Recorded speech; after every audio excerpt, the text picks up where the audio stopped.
नमस्कार दोस्तों, पावरश्री के इस YouTube चैनल पर आप सभी का स्वागत है। जैसा कि आज आपको पता है, स्कूल व्याख्याता के जो आज सब्जेक्ट के विषय के दो पेपर हुए, जिसमें एक पेपर मैथ का हुआ था, एक पेपर आपके एग्रीकल्चर का हुआ था।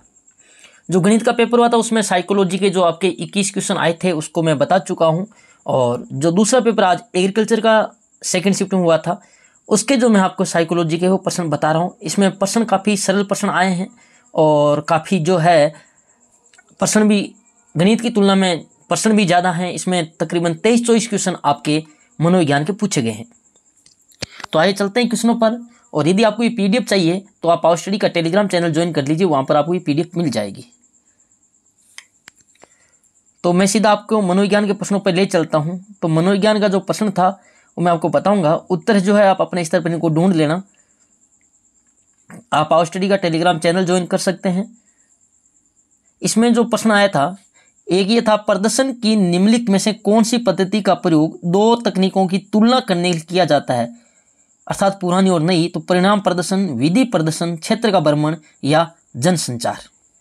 बहुत इजी प्रश्न आए हैं। एक प्रश्न आपके आया था, किसने किशोरावस्था को पहचान निर्माण के लिए विशेष रूप से महत्वपूर्ण अवधि के रूप में वर्णित किया है? स्टेनले हॉल ने, एरिक्सन ने, फ्राइड ने, हरलोक ने। आपका अगला प्रश्न जो आया था साइकोलॉजी का, वो इसमें ये प्रश्न आया था आपके, सही युग्मों को मिलान करना आपको, यानी कि किशोरावस्था को मिलाइए, प्रारंभिक वयस्क को, मध्य वयस्क को, प्रौढ़ वयस्क को। इधर आपके ऑप्शन दिए हुए, आत्मीयता बनाम अलगाव, संपूर्णता बनाम निराशा, पहचान बनाम भूमिका भ्रांति, उत्पादकता बनाम स्थिरता। नीचे ही आपको ये ऑप्शन दे रखे हैं। बात करते हैं अगले क्वेश्चन की ओर।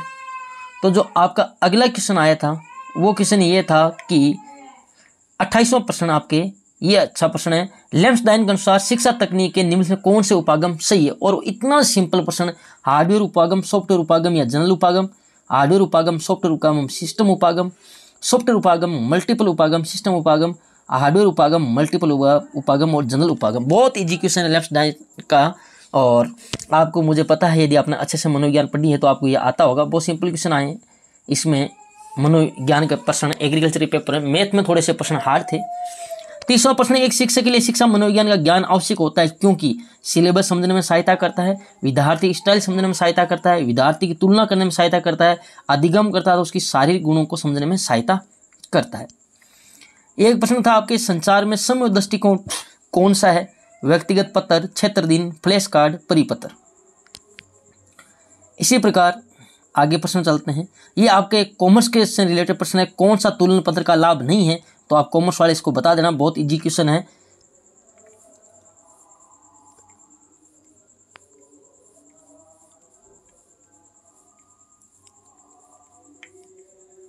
मैं आपको सीधे जो मनोविज्ञान के प्रश्न है वही बता रहा हूँ।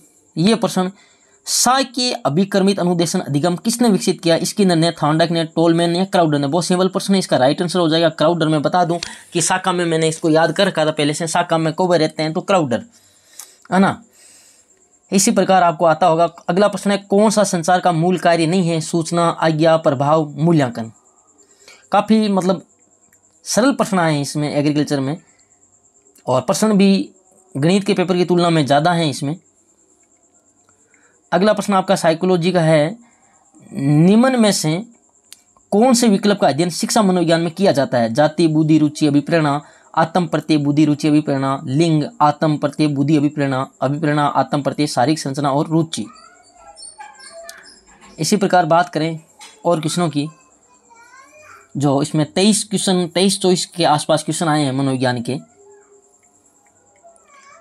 अगला प्रश्न, कौन सा कंप्यूटर सहायक अनुदेशन का प्रकार नहीं है? खेल रूप, ट्यूटोरियल रूप, अभ्यास रूप या परीक्षा रूप। ये मतलब तकरीबन प्रश्न है जो पुराने पेपर में आए हैं, उन्हीं में से इनको पुटअप किया गया इस पेपर के अंदर। एक प्रश्न आपके देखो, सर्वदृश्य सामग्री को वर्गीकृत करने हेतु अनुभव संघ को किसने प्रतिपादित किया? तो I K Davies, Edgar Dale, N Flanders Herbert. तो आप सबको पता होगा एडगर डेल।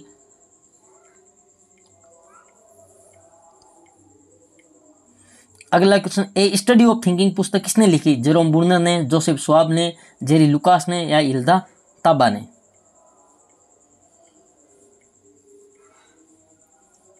ये PDF फाइल आपको पावर स्टडी के टेलीग्राम चैनल में मिल जाएगी, वहाँ से आप इसे डाउनलोड कर सकते हैं।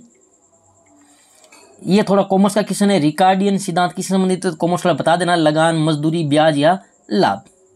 ये आपका साइकोलॉजी का क्वेश्चन, किशोर अधिगमकर्ता के अध्यापन अधिगम के लिए किस प्रकार का संप्रेषण अच्छा रहता है, मुद्रित सामग्री, वार्तालाप या एक तरफा संप्रेषण या अधिक नायकवादी उपागम।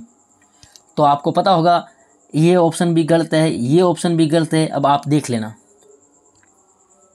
क्वेश्चन नंबर 13 में आपके सामने सामूहिक बुद्धि क्षमता का मॉडल किसने दिया, तो EQ आपके जो गोलमैन ने दिया तो राइट, या सोलोमेयर ने दिया, तो ऑप्शन 1 और 3 में से आप देख लेना। अगला क्वेश्चन आपके हैं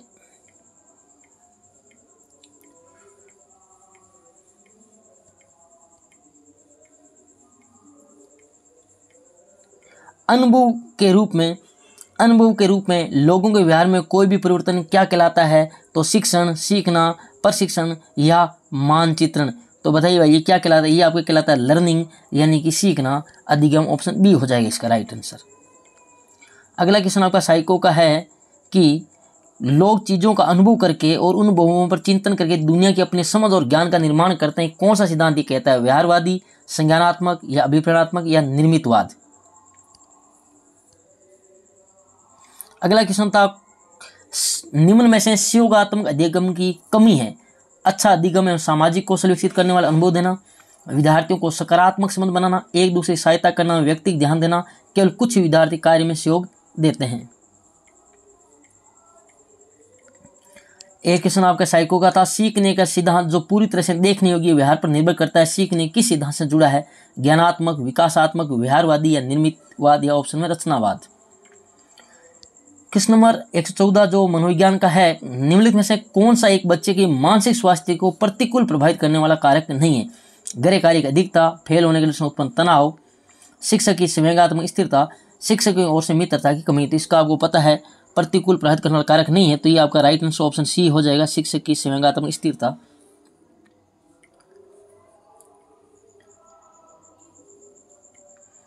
क्वेश्चन 117 है लिगन्स ने किस प्रकार के लोगों की आवश्यकताओं को इनके बीच अंतर के रूप में परिभाषित किया, क्या है, क्या हो सकता है और क्या होना चाहिए, इच्छा, विश्वास, संतुष्टि, ताकत, कमजोरी, अवसर, क्या करना है, कैसे करना और कब करना है। ये थोड़ा सा अच्छा क्वेश्चन है एक, और बाकी तो लगभग सारे सिंपल क्वेश्चन आए हैं। शिक्षण का अग्रिम संकट प्रतिमान किसने दिया, तो पियाजे ने या आशुबेल ने, सचमैन ने या ब्रूनर ने। तो आपको पता है ये डेविड आशुबेल ने दिया था।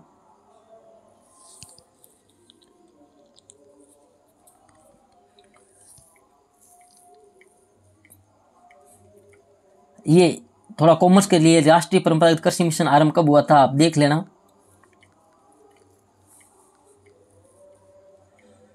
ये आपके मनोवैज्ञानिक क्वेश्चन, चैनल पर रखे जाने से पहले संदेश को जिस तरीके से नियंत्रित किया जाता है उसे क्या कहते हैं, प्रतिपादन, सूचना, मानचित्रण, समय रेखा या प्रदर्शन। ये आपके कॉमर्स रिलेटेड क्वेश्चन, नाबार्ड की स्थापना किस समिति की सिफारिश पर की गई, तो दांतावाला, शिवरमन, हनुमतराव, कृष्णमाचारी। तो इसका राइट आंसर है शिवरमन। ये क्वेश्चन भी कॉमर्स का, आप देख लेना कौन सी भारतीय कृषि विपणन की विशेषता नहीं है।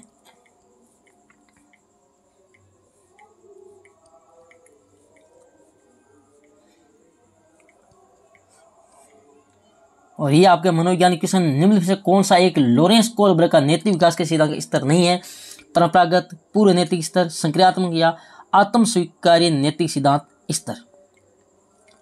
तो ये आपके मनोविज्ञान के जो है क्वेश्चन थे। एक निम्नलिखित से कौन सा शास्त्रीय अनुबंधन सिद्धांत का नियम है, निकटता का नियम, पूर्ति का नियम, विलोपन का नियम, समानता का नियम। तो शास्त्रीय अनुबंध का जो पाउलो ने दिया था आपको पता होगा, तो उसका नियम है आपको बताना है। तो इसका राइट आंसर विलोपन का नियम है।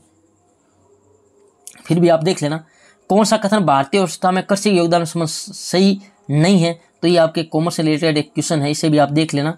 तो ये थे आपके जो मनोविज्ञान है उसके, इसमें तकरीबन 23-24 क्वेश्चन आए थे मनोविज्ञान के, और जिसमें से 20 क्वेश्चन तो बहुत ही सिंपल क्वेश्चन थे, कोई 2-3 क्वेश्चनों को छोड़ दें तो। ये PDF फाइल आपको पावर स्टडी के टेलीग्राम चैनल में मिल जाएगी। तब तक के लिए धन्यवाद।